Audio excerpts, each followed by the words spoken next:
ഇന്ന് നമ്മൾ ചർച്ച ചെയ്യുന്നത് നമ്മുടെ കോഴിക്കോട് പാലക്കാട് ഹൈവേയിലെ 966 ഹൈവേയിലെ ബൈപ്പാസാണ്. അച്ചിങ്ങൽ മുണ്ടുപറമ്പ് ബൈപ്പാസ്. ഈ ബൈപ്പാസിലെ മുണ്ടുപറമ്പിലേക്ക് തിരിയുന്ന ഭാഗത്ത് മാസങ്ങളോളമായി റോഡ് കംപ്ലൈൻ്റ് ആയിട്ട്, മഴക്കാലമായിട്ടും ഹെവി വാഹനങ്ങളുടെ പോക്കും വരവൊക്കെ കൂടുതലുള്ള ഒരു ഭാഗമായതുകൊണ്ട് ഈ റോഡ് ഒരുപാട് കാലമായി കംപ്ലൈൻ്റ് ആണ്. ഇവിടെ ധാരാളം ആക്സിഡൻറ്റുകൾ ഉണ്ടായിട്ടുണ്ട്. ഇവിടെ എപ്പോഴും സ്കൂൾ സമയങ്ങളും പകലൊക്കെ ട്രാഫിക് ബ്ലോക്കുമാണ്.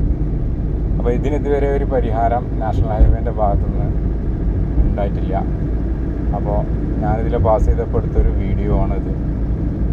അപ്പോൾ ഈ ഹൈവേ കിടക്കുന്നത്, ഈ ഹൈവേ നന്നാക്കേണ്ടത് നാഷണൽ ഹൈവേ കൊച്ചി ഡിപ്പാർട്ട്മെൻറ്റാണ് ഇത് നന്നാക്കേണ്ടത്. മലപ്പുറത്ത് ഹൈവേയുടെ ഓഫീസോ സംവിധാനങ്ങളൊന്നുമില്ല.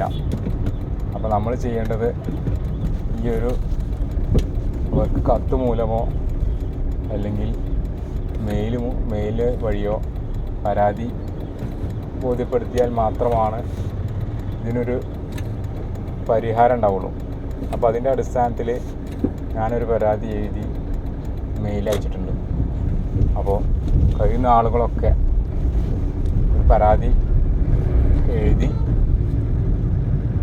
നാഷണൽ ഹൈവേക്ക് സമർപ്പിക്കണം. ഈ റോഡ് എത്രയും പെട്ടെന്ന് നന്നാക്കണം. രാത്രി കാലങ്ങളിലെ ഗതാഗതം ബൈക്കുകൾക്കൊക്കെ ഭയങ്കര അപകടമുള്ള ഒരു സ്ഥലമാണ്. പെട്ടെന്നാണ് ഈ കുഴി കാണുക. അങ്ങനെ അപകട മരണങ്ങളൊക്കെ അവിടെ സംഭവിച്ചിട്ടുണ്ട്. അപ്പോൾ എല്ലാവരും ഈ താഴെ കാണുന്ന ഡിസ്ക്രിപ്ഷനിൽ കാണുന്ന ഈ മെയിൽ ഐ ഡിക്ക് ഒരു പരാതി ബോധ്യപ്പെടുത്തണം. നമുക്ക് ഈ ഹൈവേയുടെ പ്രധാനപ്പെട്ട ബൈപ്പാസ് എത്രയും പെട്ടെന്ന് ശരിയാക്കേണ്ടതുണ്ട്. എല്ലാവരും ഈ വീഡിയോ പരമാവധി എല്ലാവരിലേക്കും എത്തിക്കുക. എല്ലാവരും ഇതിനു വേണ്ടി ഒത്തൊരുമിച്ച് പ്രവർത്തിക്കുക. നന്ദി, നമസ്കാരം.